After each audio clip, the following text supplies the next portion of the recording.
later in the episode. As I was saying there, like, a lot of the people who would want that toy are old or dying. I was YouTubing shit this morning, and there's this guy. He literally collects these prosthetic sex dolls, not just for sex, but like he'll like have like tea parties with them and stuff. That's a little weird. Yeah, and his wife doesn't even care. You know, I was scrolling through things like that, and I saw somebody with a collection of those anime figurines. Yeah. Like not like Gundams. Not like action figures, but like actual like figurines of anime characters. Gotcha. You're not talking like Gundams and stuff. No, but that is another thing. But no, he had all these anime figurines, and people in the comments, they're all like, "What a fucking baby! What a child!" And I'm like you don't fucking collect shit. Everybody collects shit. It just happens to be his collection's anime figurines.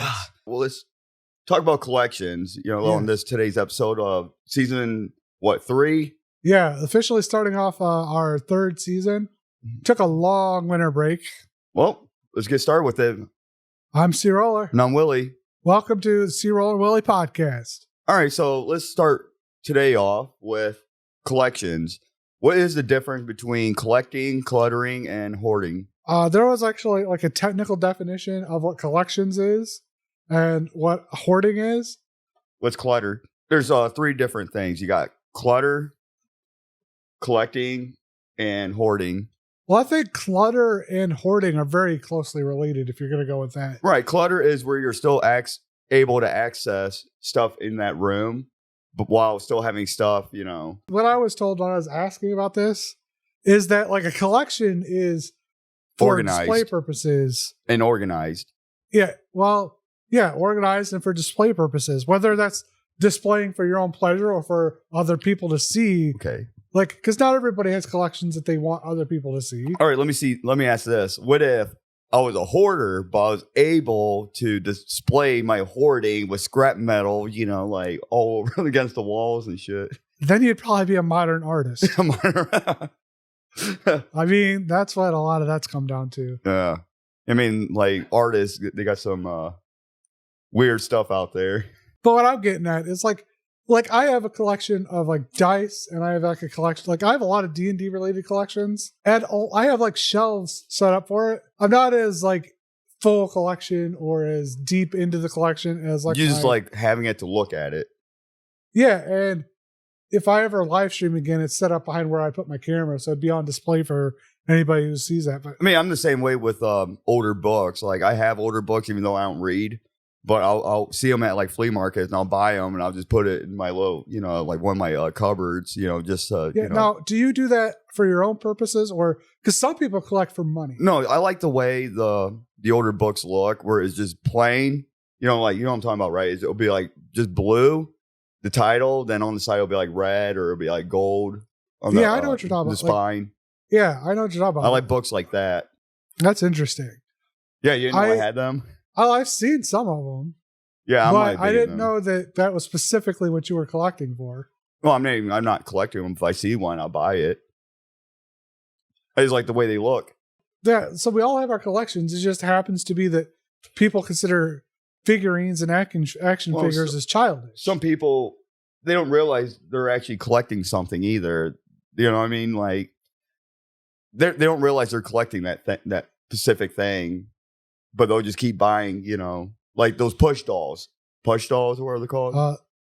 I think they're pop figurines. Pop figurines. Like a lot of people, like they like when Game of Thrones came out, my dad would buy like those pop ones for the characters, you know, and I don't think he realized that he got into like collecting not just the pop dolls in general, but just that Pacific TV show on those pop dolls. That's another thing is how narrow and wide your collections are is an interesting thing. Right. Because I was looking up like what people collect, and I saw one that said Zippo lighters. Now, here's the thing. You can collect Zippo lighters. It's funny you mentioned that. But I actually saw a YouTube channel of a store that just collects lighters in general. Oh, you have I literally just bought this because I seen like a bunch of Zippos, and I'm like, man, I want to start collecting these now. And it still works. I saw this channel, and they got lighters, like a bunch of them. They got one where you like flick it open, and you like click it down. It has like this one light, and then when you let it go, like it has like a dragon's flame out the mouth of a dragon, and like they got some pretty cool lighters, and they aren't Zippos. I mean, so like you could have like the widest variety of the collection, or just a narrow little niche of it. I mean, everyone has some kind of, even if you don't realize you're collecting something, everyone has some kind of thing that they collect. Speaking of that, I collected, and this is one where I didn't even know what I was doing till it was too late. I collected Ruby posters and figurines. Oh, yeah. Like I got 3 different posters, and I got like a whole set of the villain figurines. I got into that show a little bit when you let me borrow those DVDs, but yeah, it kind of went off the rails at some point, along with Rooster Teeth in general. Yeah, that's a whole nother topic. Yeah, I know. I like it though. Sorry, yeah, that is off topic. Yeah, we just like we do that. Yeah, but I was like watching like YouTubes of like the weirdest things that people collect, and this one guy, he literally collects his own toenail clippings and shit, and puts it in his jar. Those are the ones that like a lot of people find disgusting, and personally, I wouldn't either. Well, I wish I wasn't watching this when I was eating my chicken pot pie, you know. I was like, no, I'm done. I don't know like why people decided that was a thing. Like, why are your toenail clippings worth collecting? I mean, it kind of reminded me of that Austin Powers movie, Go Member, where that Go Member guy kept ripping like dead skin off his body, and he'll like put it into like a little box and shit. I have a theory on the toenail clippings though. I think it probably one of those cases where you didn't know what you're doing until afterwards. Probably somebody that just wanted to have like a place for where their toenail clippings aren't getting all over the floor. And then from there it progressed to every time they trim their toenails, it ended up in this thing, and then eventually it became a collection. It's funny because like before I don't know if that's necessarily the case, but before I conclude that story about the toenail clipping, that guy ended up selling it to a research facility after like 20 years of collecting his toenail clippings. Now they're using that to find a cure for like some kind of like cancer or something. Well, that's interesting. Yeah. I mean, I do know that there are other cases where people have donated things like that for cancer research. I can't remember what cancer it was. I don't know if it was like prostate cancer, skin cancer. It was like some kind of, cancer. But there's almost always somebody that's willing to buy it off of you. Whatever it is. I mean, I was collecting guns for a long time, but I sold a bunch of them. Yeah, and you told me something that tells me that you're collecting more than I even knew about. Yeah, I collect all kinds of shit. If I see someone selling something, I buy it. Didn't you just tell me the other day that the guns here aren't even your full collection? No, they're my essential ones used for like hunting and stuff. Yeah, you have a lot. Except one, but we're not. And where's the rest of your collection? Huh? Yeah. I ain't telling you. That in itself, like the breadth of collections, the types of collections. And the thing is, like, even when you buy like antique guns, you don't even know if they're even going to work half the time. Oh, that's why you fix them. That's a hobby in itself. Yeah, I mean, that's a whole nother topic with gunsmithing. But yeah, you can always rebuild guns, like, because it's all mechanics. A lot of people collect shit to try to fix them up. And now, let's say you bought a Gundam back in like the early 90s, right? And an arm broke off, and that little ball piece that snaps into it broke off. Good luck trying to find that same identical arm, because some people would 3D print a part. Some people would, but it's not still 100%. Like, yeah, I know there's a difference between 100% original and then right, and then like new. So like anytime like I would build a gun or I order parts for a gun, it's not going to be 100% original, and it drops the value of it. Speaking of that, like, do you know some collections or some people that are collecting actually do it for the money? That collect things specific. Like there's people who collect things for their personal enjoyment, and then there's people who collect things to share with others what they like, and then there's the people who collect specifically for money. And a lot of these are like trading cards and Beanie Babies back in the day. Yeah, that all started at an early age when they were kids. But then they realized after keeping them for so many years that they were upping in value, and that's when they got big into like, I hate to break it to you but one of the ones I just mentioned, anybody who's still collecting Beanie Babies, you're out of luck. You missed your window. No, I was talking more like, like sports cards, like baseball, sports cards, I think football, basketball. they still appreciate in value over time. But Beanie Babies, here's the thing is you can only sell them to people who want them. Yeah. And at this point, anybody who is collecting Beanie Babies has already collected their Beanie Babies. They're not wanting more. I mean, I think when people were collecting those Furbies or whatever, or Furbies, some of them were worth some money. Furbies. Sure, because of how little there are, but there are so many Beanie Babies around that people disregard them and take the tags off of them, which is an absolute no to collectors. You know who makes the most money collecting shit? People that collect Barbies. Really? Yeah, Barbies could be worth a lot. Like I bought my mom a Gone with the Wind. I think it was the picnic edition or something like that. And that thing I paid like close to like $1,000 for that. And it was like the second edition. Damn. I think I got you beat. N64 games. Oh yeah, those are worth quite a bit. Especially if you got a mint in box. Who does that? Not many people do that. That's why I have a collection. And this, once again, it's another one of those things where I have a collection, but it's not on purpose. I have a collection of N64 games, and they're games I played. I don't have anything mint in box. I'm going to argue with you on something with this, because I was talking about Barbie, right? You know how Barbie is always supposed to be like the nice girl, that every teenage girl wants a girl to be like? They actually have a Harley Quinn one. I don't think Harley Quinn dolls are going to be worth as much, so. Oh, no, it's worth a lot. They didn't make many of them. Okay, limited runs might be that might be a key. I bought one for my sister that the box was open, and I was mad because it said in the description that the box was open. So I bought another one for her where the box wasn't open, and I paid a lot of money for that one too. Whew, you got ripped off with the open box. Yeah, I know, I was pissed, but my sister still liked it because she collects Barbies. Personally, I think you got to have the own value. If you're trying to collect the things for their supposed value. As I said before, you can only get what somebody's willing to pay you for it. And those values change all the time. Like Beanie Babies were worth a lot back in the day. Now they ain't worth shit. No, they ain't worth nothing. Because nobody wants them anymore. No. Anybody who wanted them already has them. I can't believe, I had some Beanie Babies and I thought they were cool, but they were worth a lot at some point, but then it dropped. Now, so collections that I've seen recently since I went out to my sister's house, her and her husband, they have a bunch of collections. As I said, they had they have not action figures. They have figurines, anime figurines. Both of them collect them. They have different collections for different animes. And then he's got minis for D&D. He's got tons of them, painted, unpainted. He also collects he's got collections. Like I got D&D books, but he's got the collector's editions, and they come with a custom front, limited run.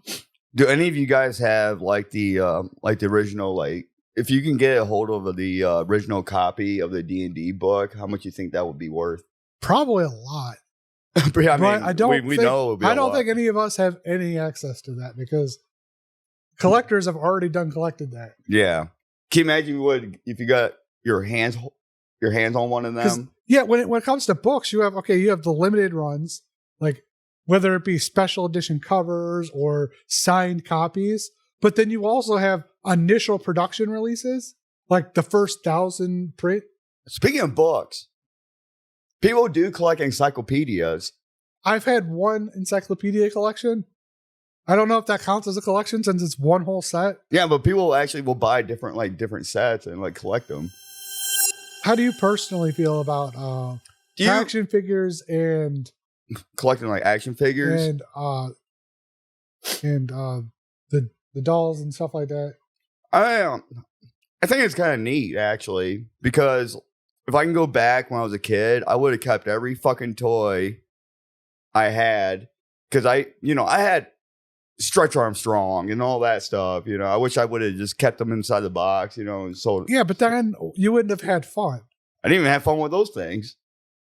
I was more into video games, dude. Yeah, but then that leads to my collection of a bunch of random N64 games that are worth nothing because they're open, out of the box, used. So it's kind of hard to predict what something's going to be worth, because most likely people are going to open out of the box. And some of these like McDonald's toys that came, Yeah, with Happy Meals, some of them are worth a lot. Some of them are worth a lot. Some of them aren't worth shit. No, like remember how Burger King did those Lord of the Ring glasses?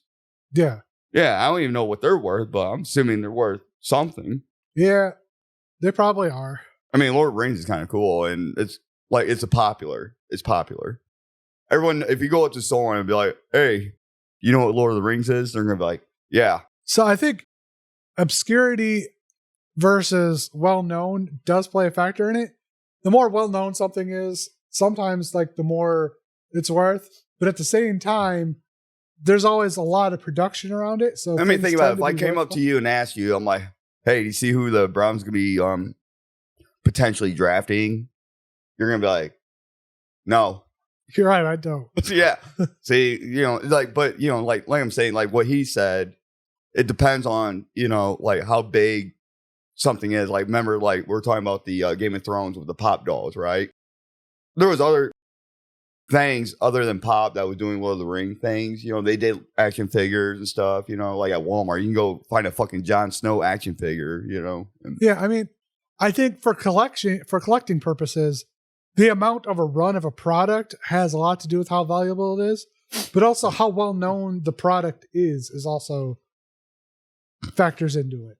Because if it's totally obscure, sure, somebody might want it a lot and is willing to pay a lot for it. But it would definitely be worth more if a lot more people knew about it. There was a movie back in the 90s that came out that was trying to teach kids not to open the box of their toys for collective value. Yeah, like that's gonna freaking work. What kids like toys. Kids like playing with toys. You know what movie that was?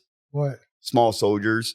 Remember they made those things come back to life, and then he opened the box and guess what? It was the freaking soldiers against the those freaking alien things. I forgot what they're called. You know that movie I'm talking about? Honestly, no. Here, I'll pop it up. You would know. Hey, I actually recognize the picture from it. Yeah. Those are toys, and they were like they program those toys to actually kill each other. Yeah, they do make toys off of like movies and stuff that could be worth something. Like they made Woody toys. Yeah, but not every toy is worth a lot, though. No, not always, and not even every toy that's made off of like a movie franchise. Some were good, some weren't. Yeah, and I'm sure that a lot of movie franchise toys are worth something. But they're all vary in value. It just depends on the toy company. Either they get it right or they don't. Like when Speed Racer came out, they were trying to make those, that freaking Mach 5, I think, toy racing car. And, people, thought, it'd be worth something and left it in the box. It ain't worth shit. I keep coming back to it. It's only worth what people pay. It's only worth what people will pay for. And a lot of the people that would like that to collect or think it's valuable are like either already have it or have moved on or are dead even. Right. Because I mean, how old is Speed Racer? Oh, that's old as fuck, dude. I kind of want to talk like we briefly went over my collections and your collections. Oh, okay. But I want to go like over a comprehensive list of everything I've collected. Like when I was a kid, I collected rocks and rocks ain't worth shit. They're a personal collection, but I thought a lot of them were pretty cool. Particularly like gypsum and I collected marbles, so. As I was growing up as a young adult, I collected shot glasses. Oh shit, it came out in like the 60s, dude. Yeah, it was old 1967. Yeah, Speed Racer was old when I was growing up. And it's funny because they're like, ha ha, ha ha. He beat me race, ha ha. So as I was saying there, like a lot of the people who would want that toy are old or dying. Talking about like people that dying and stuff. Okay, so like remember when Dale Earnhardt died in that crash in NASCAR? Sure, there was a spike of there's probably a spike of a lot of things of his. Oh yeah, dude! Like everything, like that, anything that was a Dale Earnhardt thing went up. Yeah, and now that nobody cares about it anymore.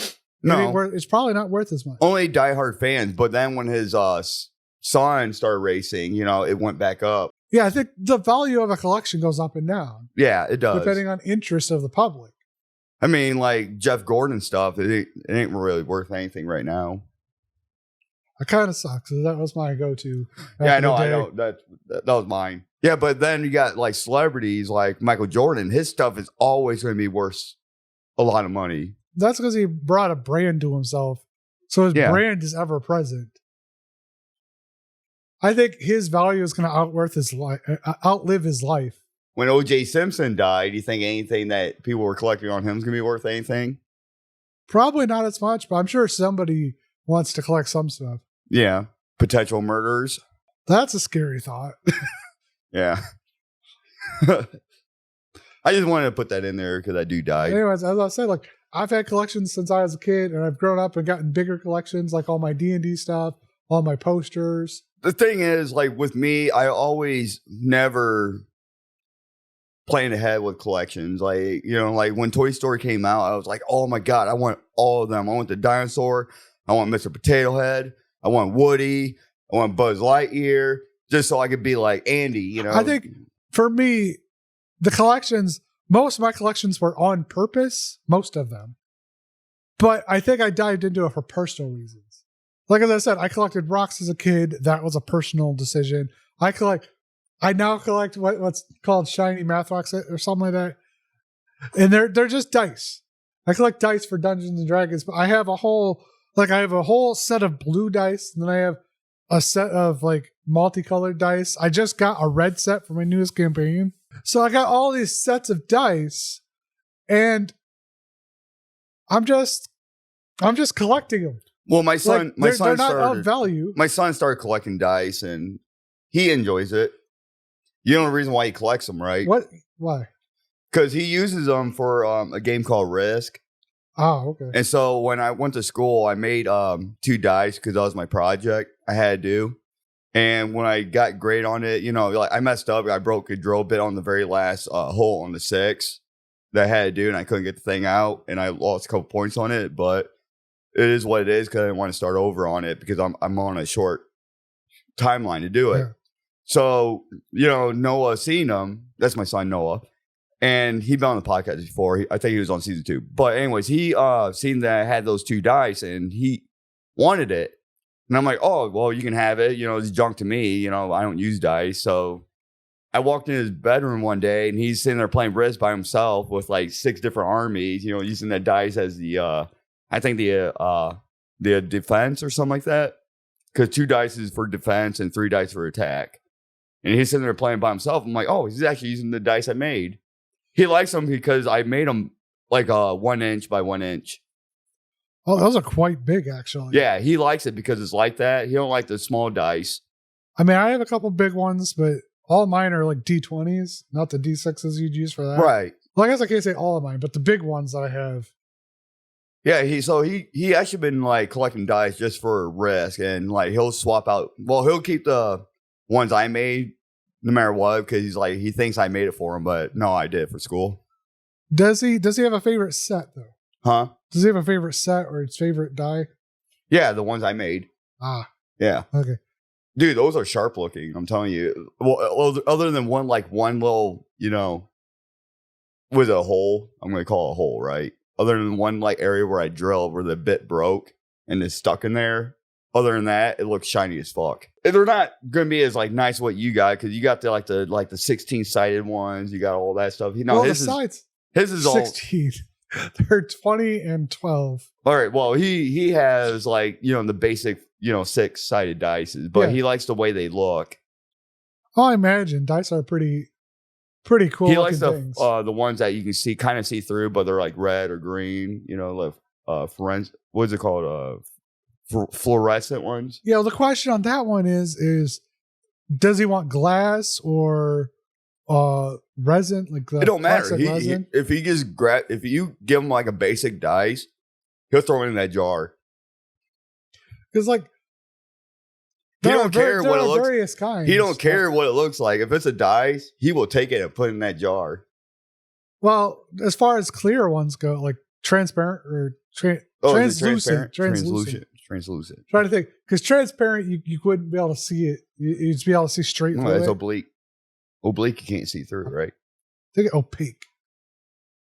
Anyway.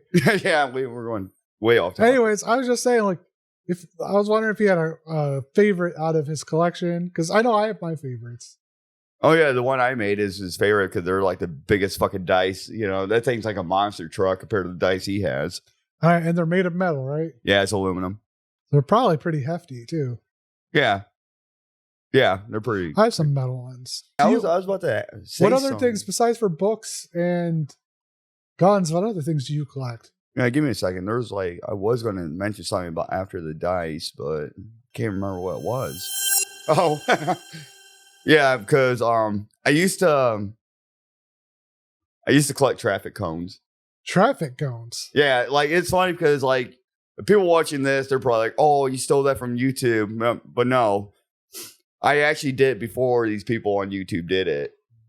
My parents usually got pissed at me because I would just throw it into their garage and not say nothing. But jokes on everyone, I actually use those to pass my, my driver's license test, because I would practice with those traffic cones. You could actually go out and buy them, but they're never the full size ones. No, I would find them in a ditch and I'll take it. How do you find them out of a ditch? Because someone would hit it. Someone would hit it and go. So you take the ones people hit. Yeah. Okay. No, it's not like I just go up to the road like snatch. No, I don't do that. Then, eventually I had to burn on them because, apparently, yeah, I had too many of them. That and it's illegal. Anyways, I've heard of other people that did things like steal road signs. Like, I think the worst one is when people steal stop signs. Like that to me is a no-no. Like, sure, you can collect road signs, but stop signs, I don't think are a thing you should try to steal and collect. There's one sign that's around here. It's a road called Lickert Harder. What is it? People, Lickert Harder. It's Okay. 2 names. Okay. People lived on that road. And people kept stealing it, so they replaced it and shortened the one of them to just L. Harder. Seriously? Because people were stealing the sign because it sounds like lick her harder. Very creative, guys. I give you prompts on that one. Very creative. You guys funny. You funny.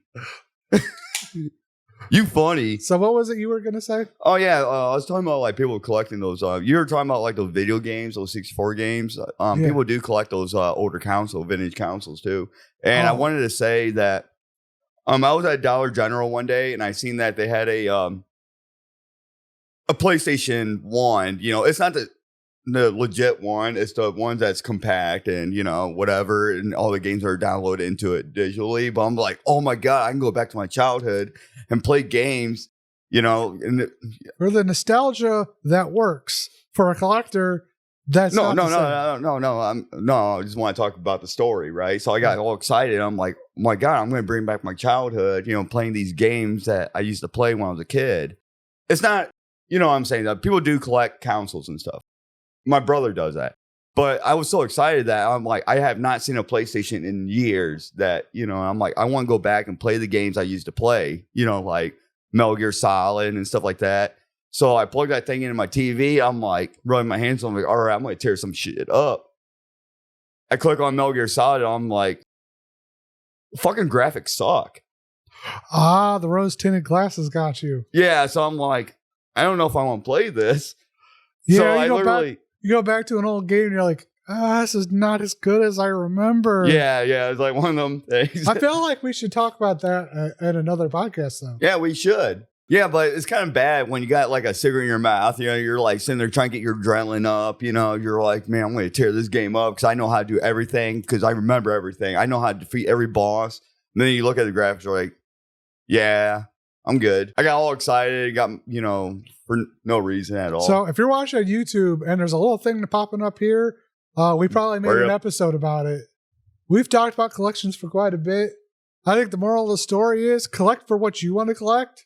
If you want to make money off of collections, just remember the things you're collecting are only worth what somebody else is willing to pay for. The one thing that you can collect is cans, like aluminum cans. I don't know if that counts as a collection. That's hoarding. I mean, that I guess technically it's a collection, but to me, under your things, it would be somewhere in the middle, closer to probably clutter. But I mean, it has a purpose, and you are collecting it. Can I tell another story? I get one more story, and then I think we're going to wrap up. Can I tell a story first? Yeah. All right. Story is, when we first started the podcast, I used to have like a pile of cans, like just pop cans, beer cans, whatever, just sitting in my basement or cellar, where you want to call it. So my buddy C Roller comes walking down here. He's like, "Yeah, you probably should get rid of that." And I'm like, "No." I mean, the more I have, the more money I make. I mean, here's the thing, though: it's not that I said that you needed to get rid of them at that moment.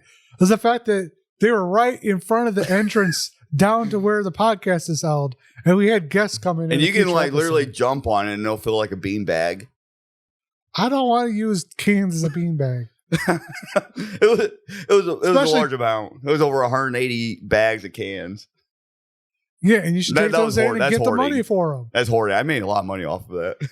What I do again? I think the fact that you didn't get rid of them when you should have went and got money off of them is hoarding. Yeah, that's hoarding. Yeah, that's hoarding, guys. I just saying that I think we covered a lot of collections, a lot of types of collections, what collections are, what qualifies as a collection. Is it personal? Is it for public? Is it for money? All those types of things. Yeah, we did cover a lot of that. And the people that do it for public, those are more like museums and stuff like that. Kind of like smaller museum, people trying to do it like a private or like me thing. Who's trying to do it for live streaming. Yeah. Put my collection behind me. Yeah. We'll see you guys probably when we're going to post the next episode, probably like 2 weeks from now. Hopefully in 2 weeks. All right, 2 weeks from now. And I'm Willie. I'm C Roller. And I'm Willie again. Thank you for watching. Thank you. Peace. Peace.